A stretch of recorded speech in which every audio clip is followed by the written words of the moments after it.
galerinha do quarto ano, tudo bem com vocês?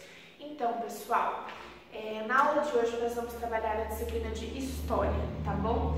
E para iniciar essa aula, eu preciso que vocês estejam com a apostila e uma folha ou um caderno para vocês resolverem alguns exercícios que a apostila direciona que sejam feitos no caderno, tá bom? Quem não está com o caderno não tem problema, pode fazer a anotação em folhas separadas e depois a gente passa para o caderninho, tá bom? Então, na página 164, diz assim: a quem pertenciam as novas terras, tá? Nessa aula você saberá mais sobre o encontro dos navegadores portugueses com a população que vivia no litoral brasileiro, tá bom? Então ali tem algumas informações naquele texto, vocês podem fazer a leitura com bastante calma e a gente vai tratar agora daquela imagem. Percebam que ali tem um mapa, a ilustração de um mapa. Vamos ver a legenda desse mapa? A legenda diz assim: Mapa de Giovanni Battista Ramusio, de 1556. Ao longo do século XVI, muitos cartógrafos representaram as terras brasileiras e, para caracterizar esse território, ilustravam indígenas vivendo e trabalhando na região. Então, por que o território é marcado como domínio de Portugal, tá? Então, essas são informações e perguntas que a gente só tem a resposta a partir da leitura. Você, historiador. Então, na próxima página do Você, historiador, página 165, nós temos um trecho de uma carta de Pero Vaz de Caminha, tá? Que ele trata sobre a chegada dele aqui no Brasil, né? E ele faz referência nessa carta, né, noticiando a chegada e direcionando essa carta para Vossa Alteza. E quem é essa Vossa Alteza? A Vossa Alteza eram os reis de Portugal. Então, essas viagens, elas eram financiadas pela coroa de Portugal. Então, assim que eles chegavam a um determinado local, eles tinham que prestar uma satisfação através dessas cartas para a coroa portuguesa, tá bom? Então, ali, de que Pero Vaz de Caminha trata em sua carta? Ele comunica ao rei de Portugal a notícia, né, do achamento da terra de Santa Cruz. Ai, prof, mas como que eu vou saber sobre essa terra de Santa Cruz? Então, é por isso que a prof pede para vocês lerem com bastante calma, com muita atenção, tá? Porque nessa carta tem informações muito importantes, informações específicas, tá bom? Que vão ajudar na resolução das questões, tá? Próxima questão. Agora vocês vão utilizar um marca-texto, um lápis de cor amarelo, clarinho, azul, da cor que vocês preferirem, mais clarinho, para vocês sublinharem no texto. Questão 2 diz assim: sublinhe no texto as passagens em que Caminha descreve os habitantes da nova terra, tá?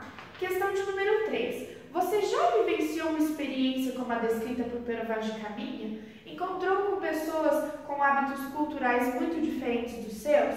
Caso sim, compartilhe essa experiência com os colegas e professores. Nessa questão, se você já tiver vivenciado uma experiência como essa, né, de ter contato com pessoas com culturas diferentes, com locais, você pode fazer um breve parágrafo ali no caderninho, na sua folhinha, e anexar a questão 3, tá bom? Próxima página, 163. Os indígenas que encontraram os portugueses. Nessa aula você refletirá sobre a diversidade do povo indígena quando os portugueses chegaram aqui no Brasil.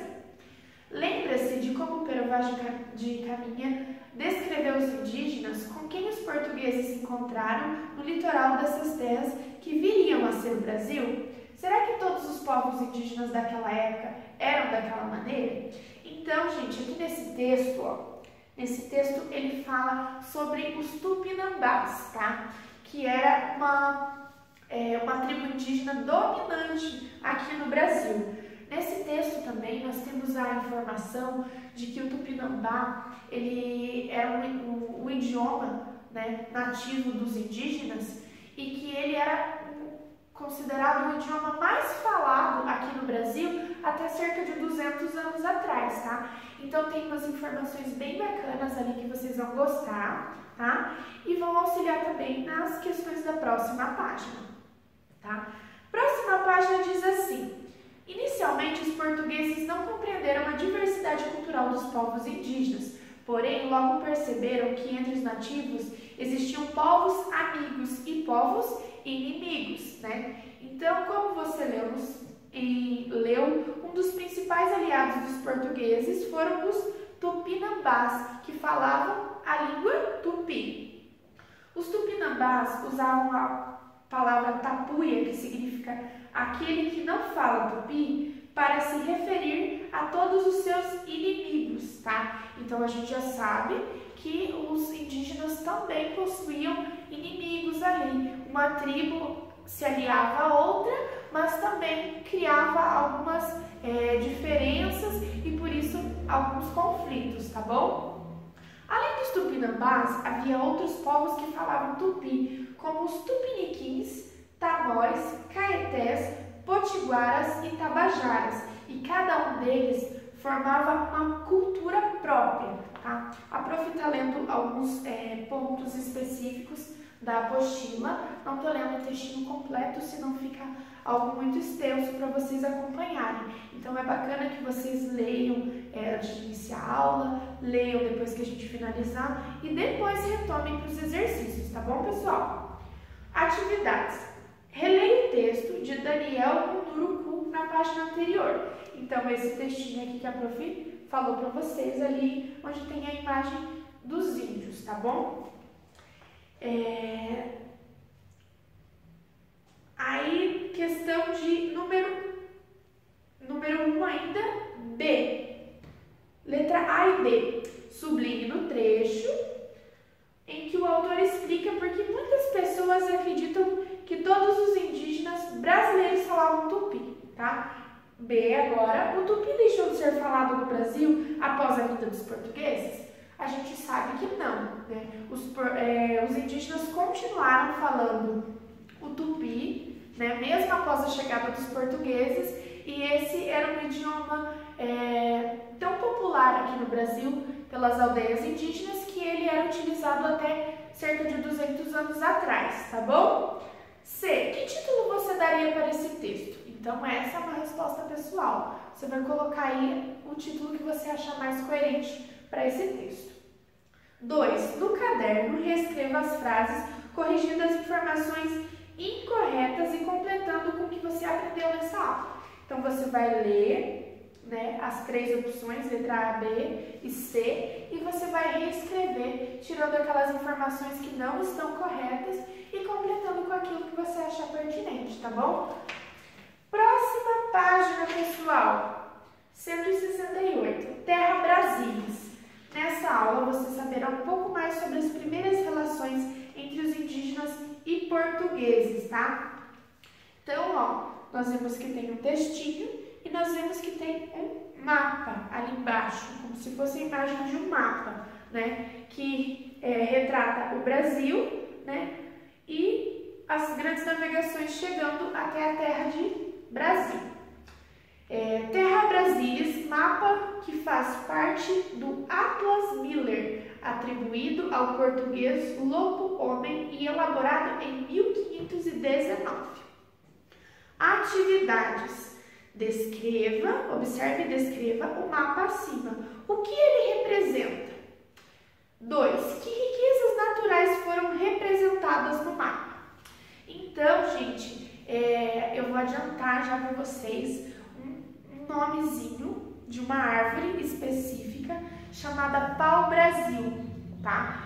Essa árvore, ela tem um grande papel na história da colonização pelos portugueses e a gente vai ver sobre ela nas próximas páginas. Essas atividades aqui, ó, 1 e 2 são questão de reflexão, então você não precisa registrar sua resposta, é só na cabecinha mesmo. Página 169. Nas breves estadias em terras, os viajantes dependiam de grupos indígenas do litoral para obter alimentos, água para beber e outras coisas necessárias para a sobrevivência, tá? Os portugueses e franceses, principalmente, estabeleceram aliança e acordos com a população indígena do litoral para obter produtos que necessitavam e as riquezas da terra, que eram levadas para a Europa. Aí, a principal riqueza que os portugueses e franceses extraíam para levar para a Europa era o pau-brasil, que era uma árvore abundante em todo o litoral, sabe?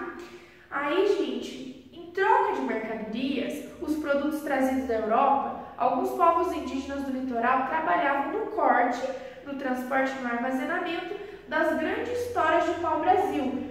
Esse tipo de comércio era baseado na troca e era chamado de escambo. Escambo, pessoal, é um tipo de comércio, né, e troca que é feita através de troca de mercadoria, troca de serviços e não envolve dinheiro nem moeda, tá bom? Então, escambo é aquela troca sem a utilização de dinheiro, é uma troca de serviços ou mercadorias. Atividades. Número 1. Além da situação de exploração do pau-brasil, no comércio do século XVI, qual dessas situações pode ser considerada escambo? Aí nós temos duas alternativas, vocês vão ler com muita atenção e vocês vão assinalar a alternativa correta. Número 2. Quais produtos os europeus poderiam usar para trocar pelo trabalho indígena na extração do pau-brasil? Então, nós sabemos que os portugueses e os franceses, eles traziam bastante utensílios, né, dos seus países e quando chegavam aqui, eles faziam aquela troca, né, com os indígenas. Então, a gente pode listar ali na questão número 2, produtos como facas, tecidos, espelhos, tesouras e utensílios de metal, ok? Número 3, gente. Agora um desafio para você. Por que o nome do país onde você vive é Brasil e não Terra de Santa Cruz, tá? Então, ó, espera-se que vocês associem o nome do país ao principal produto explorado pelos portugueses no início do século XVI, que era o pau-brasil, tá bom? Essa questão de número 3 é uma questão de reflexão, não precisa registrar a resposta, tá bom? Página 170, Zoom cultural. Nós sabemos que o Zoom cultural, gente, é aquela reunião de várias informações, né? Então, ali na página 170, madeira da América na Europa, tá? Você já se perguntou por que o pau-brasil despertava tanto interesse nos europeus no século XVI? O que você sabe a respeito desse pau? Pau de tinta ou lenho tintorial, como também era conhecido o pau-brasil naquela época? O pau-brasil é uma árvore de madeira bem resistente e interior avermelhado. Do tronco extraía-se o pigmento vermelho, usado principalmente para tingir tecidos, e a madeira também era muito valorizada para a fabricação de móveis. Apesar de termos desenvolvido métodos mais modernos de tingimento de tecidos ou fabricação de móveis, a madeira do pau-brasil continua a ser um tesouro muito valorizado. Você imagina para quê? Gravura do século XV mostra o processo de tingimento de tecidos na Inglaterra, tá? Então, aqui nós temos duas imagens, uma do pau-brasil e a outra imagem, né, do tingimento de tecidos lá na Inglaterra, utilizando o pau-brasil, para vocês terem uma ideia da dimensão que teve a comercialização do pau-brasil. Saiu daqui do Brasil, foi para a França, foi para Portugal, foi para a Inglaterra e assim fez uma fama, né, de algo muito valioso, tá? Pessoal, página 171. A volta do pau-brasil, tá? Então, esse textinho em azul, eu vou pedir que vocês acompanhem. Desde que as caravelas de Cabral aportaram por aqui, o pau-brasil está na corda bamba das espécies ameaçadas.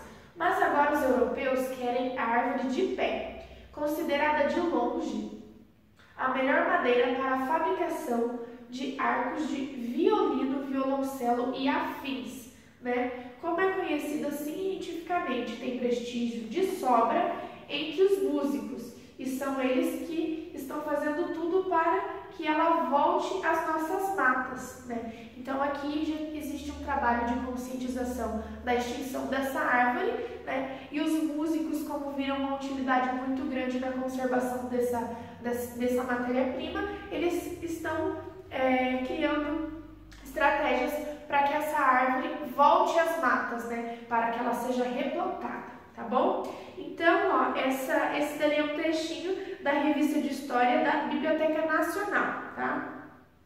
Então, falando nisso, você já conhecia o usos para o pau-brasil? Converse com os colegas e professor. Então, essas são questões de reflexão, você pode conversar com o papai e a mamãe aí, e vocês vão, na questão de número 1, só ter essa roda de conversa mesmo, tá bom?